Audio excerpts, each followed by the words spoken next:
Good evening. Tonight, we take you back in time to a small mansion on the banks of the Hudson River at the turn of the century.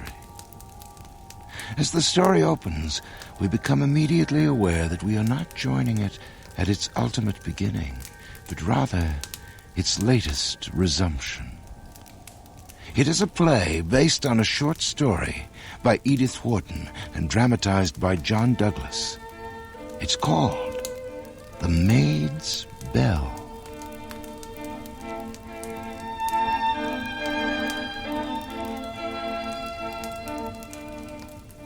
This way. Through here. Let's see, it's Hartley, isn't it? Yes, it's Hartley. Do you mind not going quite so fast? Oh, good heavens, I'm sorry. Cook did say you'd been ill. I wasn't thinking. At least I can take one of your bags. Here. Thank you. That's very good of you. Agnes. Housemaid, parlor maid, maid of all work, and general dog's body. For all that, you seem pretty cheerful to me. Oh, it's a good house to work in. Most of the time. Most? I suppose you might as well find out now as later. The last 3 or 4 ladies' maids before you, well, they just picked up and left pretty quick. 2 of them barely had time to unpack. But, why would they, Well, they were silly girls, that's all. Here, up these stairs. Oh. Can you see your way? Yes, it is getting dim. Stupid of me not to bring a light. I was sure we'd have enough daylight left. Oh, it gets dark so quickly in winter. There'll be a lamp and matches in your room. Oh, there should be just enough time to make it. Just time? I mean, it's an old house, and there are steps in odd places. You have to be careful, you know. Yeah, I had no idea the place was so huge. A lot of it's closed up now. With her health the way it is, Mrs. Brimpton doesn't get about much. We're very quiet here. Just a moment. This is the servants' wing. Why, the floors have thick carpets even here. That's the mistress's doing. Used to be bare boards all through here. But no, they need their peace and quiet just as much as we do, she says. So it's carpets everywhere. That's the kind of lady Mrs. Brimpton is. Oh, it's hard to believe. Maybe I'm in luck at last. Agnes? Yes? What is it, Hartley? Hartley? I thought... Oh, never mind. It's silly of me.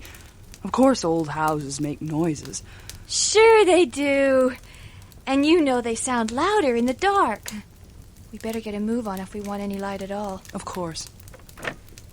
Through here. Thank you. Ooh, it is dark. Go ahead of me. That's it.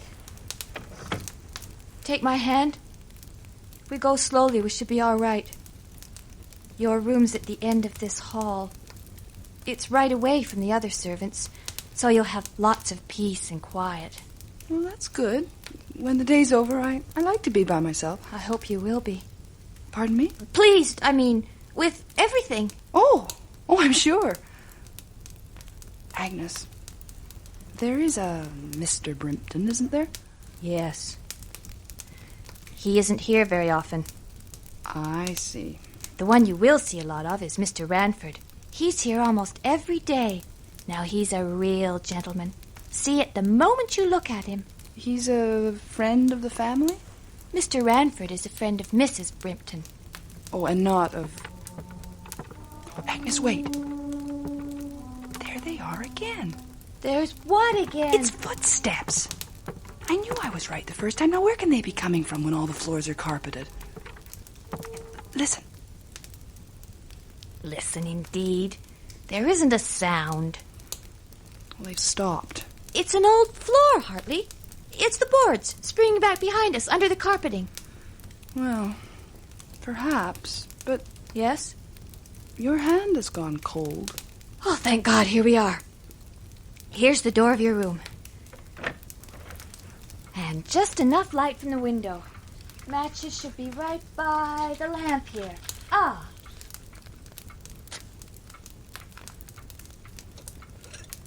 There. That's better.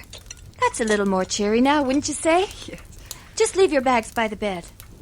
Oh, what a prettily furnished room. Told you you'd like it here. It's just... Oh, blast it. What's the matter? That door. The one across the hall there, right opposite this one. It's open again. Does it really matter? We have strict orders to keep it shut. Always. I suppose I ought to... Hartley, Yes, Agnes? would you mind a whole lot if I asked you to To what? go across the hall and close that door for me? Why, certainly, Agnes. If you wish. I know I've no business asking. I'm only a housemaid and you're a lady's maid. But if you could, just this once. It's hardly a matter of who's who in the social register, Agnes. If all I have to do is close... Oh, I beg your pardon. I didn't realize... Go away. Oh, make her go away. It must be the lamp dazzling my eyes after all that dimness. Agnes, I could have sworn for a moment I saw someone standing inside that room. You saw yourself in the mirror is what you did. If I had $1 for every time I've done that... No, it wasn't a mirror. I thought I saw a black dress and an 8... Hartley, we must be going back down now. They're waiting supper in the servants' hall. Of course. Oh, by the way, that bell on the wall there, Mrs. Brimpton rings it to call me? No! Never. I don't understand. That bell is never used. Ever. Well, they don't use bells in this house? Well, yes, but not that one. There are no bells for you. We really have to go now, Hartley. Oh, I better take the lamp, hadn't I? Oh, yes, Hartley. Yes, please.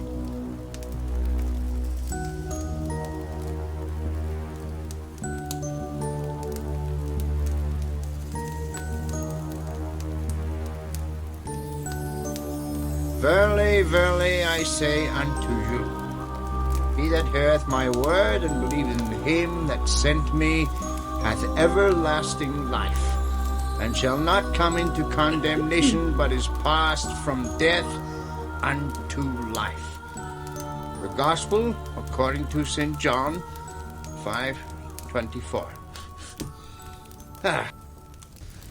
Well, now that we have heard the word of the Lord for this evening, Hartley, I bid you welcome to Brimpton Place. Thank you, sir. You may call me Mr. Wace, Hartley. As I am butler here and there's no housekeeper, I'm finally responsible for you to Mrs. Brimpton. And, of course, to Mr. Brimpton. But as lady's maid, you serve the mistress directly. And if she's pleased with you, you'll never hear a sharp word from me. Do you follow? Oh, yes, Mr. Wace. I think you've already met our estimable cook, Mrs. Blinder. Oh, I met her when she first came in, Mr. Wace, and a very suitable young person for the position, I must say. You seem to have drawn golden opinions already, Hartley. I hope you'll continue to do so. Oh, I certainly hope so, Mr. Wace. Yes. And, of course, you met Agnes, the housemaid, earlier. Oh, yes, Agnes and I are thick as thieves already. We nearly got lost in the dark up there, just finding my room. The dark? Yes, well, I hope she won't let that happen again, Hartley. The light can be deceptive up there in winter. You must have a lamp by you at all times. Well, of course. Well, that's all for that, then. I think, Mrs. Blinder, we might roll on the feast. You'll find we're a very quiet company. Except, of course, when Mrs. Blinder here has too much to drink and goes around smashing things. Shame on you for a terrible fibber, Mr. Wace. The mistress is asking for you, Hartley. Mr. Ranford is just leaving. Oh, we'll keep your supper hot for you, my dear. Agnes, I'm sorry to put you to all this trouble for me. Mr. Wace, if you could tell me which of those bells there is for me, well, we could save Agnes the trip next. None of them. None of those bells is for you. You'd better go along now. You shouldn't keep Mrs. Brimpton waiting.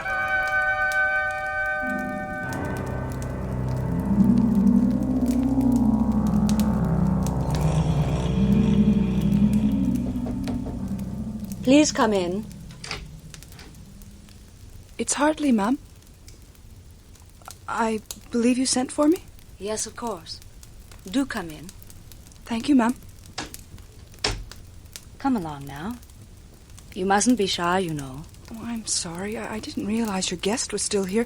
But I wanted you to meet him. You'll be seeing a good deal of him in the future, I hope. Hartley, this is my particular friend, Mr. Ranford. Very honored to meet you, sir.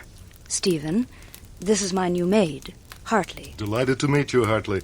You're very lucky, you know, to be coming to serve this lady. Oh, I know, sir. Well, so everyone tells me.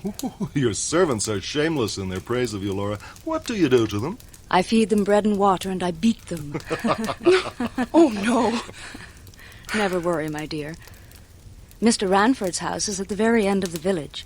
Mrs. Blinder must feed you up so you'll be strong enough for all the errands you'll be running there. He's my lending library. Laura, I must be going. Shall I see you tomorrow? Of course. If it's a really sunny day, I might even be able to walk a bit on the south terrace. That would be wonderful. A pleasure to meet you, Hartley. I look forward to seeing you in your new role. Role, sir? Well, you know, as a night-walking herald that trudges betwixt myself and Mistress Shore. Stephen! Very well, very well. I'm going. Goodbye. Did you recognize that quotation he used, Hartley? Oh, yes, ma'am. Shakespeare, King Richard III. Dear me. Ah, well. If you're as educated as all that, you'll be able to read aloud to me, won't you? My aunt mentioned you'd been ill, and you do look white and drawn. May I ask what it was? Typhoid, ma'am. Oh, Hartley. You're lucky to be alive. There were times back then when I wasn't sure I wanted to live. Yes. Yes, I know exactly what that's like. However, it's clear that this is exactly the place for you. The Hudson Valley must be the healthiest place in America. Excuse me, ma'am. Yes? Well, those photographs on the table, I hadn't heard there were children in the house. Well, they're beautiful. They were very beautiful indeed. I'm afraid they are both of them dead. Oh, Mrs. Brimpton, I'm so terribly sorry. I didn't think. I'm afraid they took after me. Their father is more robust. But I think we were talking about your health, were we not? Yes. Yes, of course, ma'am. Yes, I'm sure the country air will do me a world of good. Oh, I hope so. I couldn't bear it again. I don't understand, ma'am. I lost your predecessor, Hartley. The best friend. Servant is not the word at all. The best friend a woman could ever have. No better human being walked this earth. She was with me since I was a girl, long before my marriage. Her name was Emma Saxon, and she died. I'm dreadfully sorry. May I ask, ma'am? The room I'm in now, was it hers? No. I told them to put you in her old sewing room. Her room is across the hall. It is kept exactly as she left it. It will never be touched while I live. If I may ask, ma'am. Go ahead. Well, I had to close the door of her room tonight, ma'am, and I noticed... The door of her room was open? Yes. Was it? Was it indeed? Yes, and I noticed there was an old sewing machine just inside the door, and... Well, it would help me such a lot with my mending if maybe... Oh, nonsense, Hartley. That old one must be rusted and useless by now. We'll get you a new one. The old machine must stay right where it is. Oh, very, very well, ma'am. Do you have everything you want? You're sure you don't feel lonely in the country? Well, not with you, I wouldn't be, ma'am. You sound just like Emma herself. Hartley. Dear Hartley, you mustn't be afraid of her memory. Where there has been much love, surely something is bound to remain behind, thin and frail like a shadow on the water. When it comes from love, can it be bad? I don't know. Very well, Hartley. I'm tired tonight and shall dine upstairs. Agnes will bring me my tray, and later you may come and undress me. Very well, ma'am. You'll ring, I suppose? No, Agnes will fetch you. Whenever I want you, I'll send Agnes. But with respect, ma'am, that seems... That is the way I wish it done. Yes, of course, Mrs. Brimpton. I didn't mean to be short with you, Hartley. You must just promise me one thing. For your own sake. If the bell in your room ever should happen to ring, mind you, I'm not saying it ever would, but if it should ring... What then? Whatever you do, don't answer it.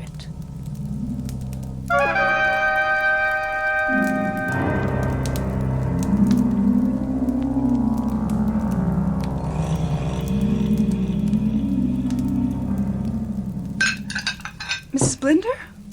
What on earth's the matter? I just get back from shopping in town and I find everything topsy-turvy in an atmosphere like a burial vault. Well, is somebody dead? Worse, he's back. Who's back? The master, Mr. Brimpton. Would you stop gossiping for once, Mrs. Blinder, and set the table properly? I'm sorry, Mr. Wace.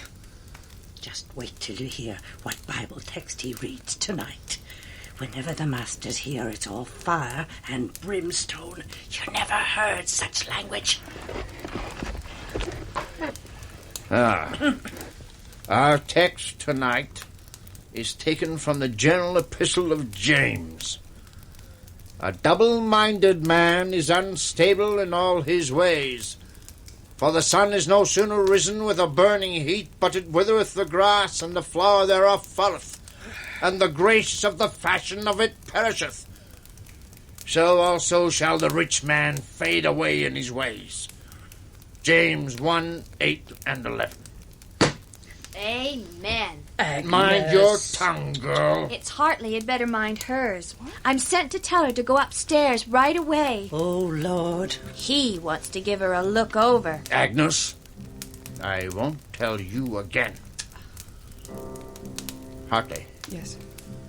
when you're in a room with the master, you'd best keep your eyes lowered and your attention strictly on your duties.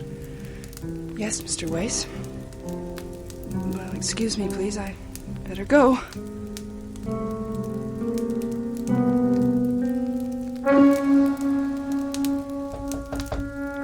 Come in, Hartley. You called, ma'am? I wanted you to meet my husband, Hartley. Carter, this is... Come over here in the light. Yes, sir. Pleased to meet you, sir. Stand right there.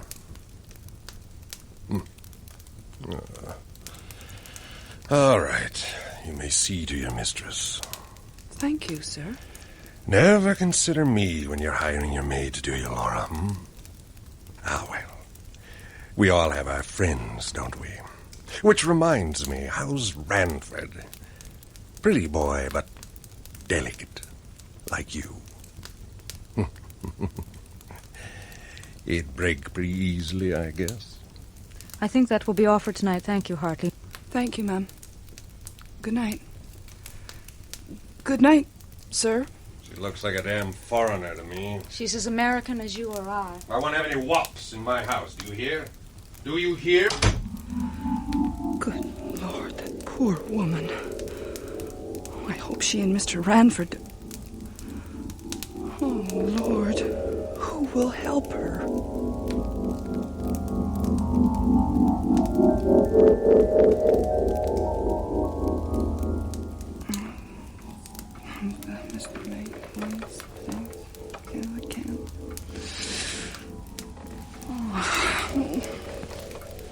It's no use. I'm done with Must be the middle of the night when I'll never get to sleep. You can't stop thinking of him, can you, Hartley? With her? Oh, he was so drunk he almost crawled up the stairs to her room. It turns me sick to think what some ladies have to endure and hold their tongues about. What? What's that? It's a sewing machine. The one across the hall in her room. But Mrs. Brinton said it was all rusted and broken. Oh, I can't stay here. I can't. It's no wonder the other maids just picked up and ran. Oh, Mrs. Brimpton. Poor Mrs. Brimpton. Forgive me, I can't endure this. But I can't leave you alone with him. With her. I love you. But she loves you more. Oh, God. It's the bell. It's her bell. But I can't go. I can't. I promised Mrs. Brimpton I wouldn't answer. That's her door. That's Emma's door. She's out in the hall. Oh, God. Don't let her come in, please. God, don't let her come in. Oh, no. Go yourself, damn you! Go yourself, Emma Saxon! It's you she's ringing for, not me!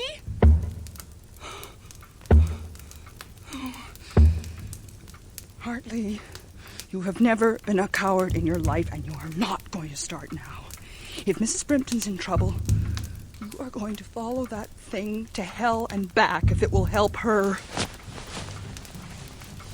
Go on, Emma, and I'm coming too. It's all right, Laura. Dear Laura, I'm coming.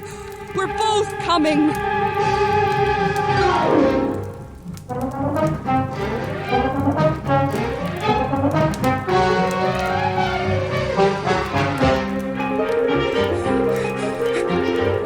Where is she? For a moment, I saw her ahead of me, but... Mrs. Brimpton? Mrs. Brimpton, it's Hartley. Oh, please, Mrs. Brimpton. What the... Sir. You! How many of you are there, for God's sake? I'm alone, sir. The hell you are! Oh, please, sir, may I go in? Mrs. Brimpton has rung for me. You can all go in for what I care. All the ladies' maids there are! Laura. Emma. Dear Emma. Is he gone? It's Hartley, ma'am. Yes, he's gone through the dressing room into his own bedroom. Are you all right, ma'am? Ma'am, please. Hold up your head. Don't look like that. Dearest Emma, faithful to the last. To the last.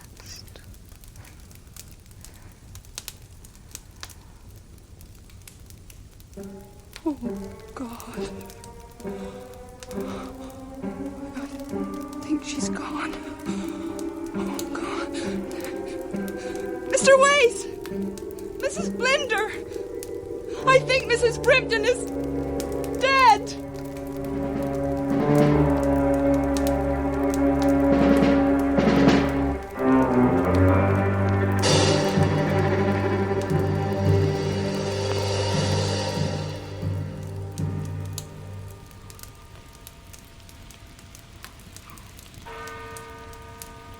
What a bleak day to bury her.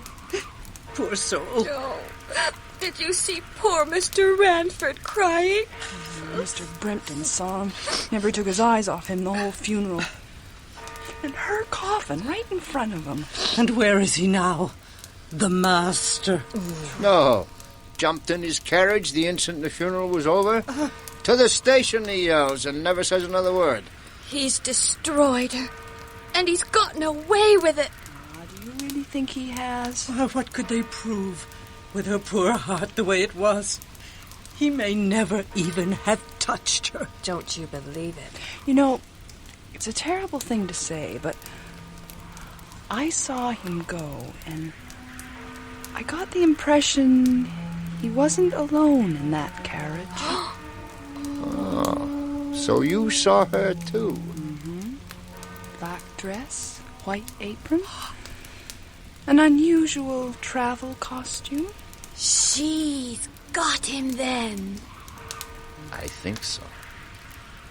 She's taken him with her into the dark. Excuse me. It must be the cold. I'm going home to pack. So are we all, Hartley. So are we all. The faster, the better.